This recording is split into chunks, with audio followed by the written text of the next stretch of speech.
देवा तुझ्याच साठी उघडून दार, वाट पाहून झाली पार।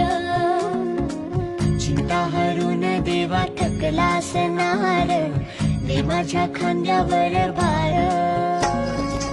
थोडा इथं टेकून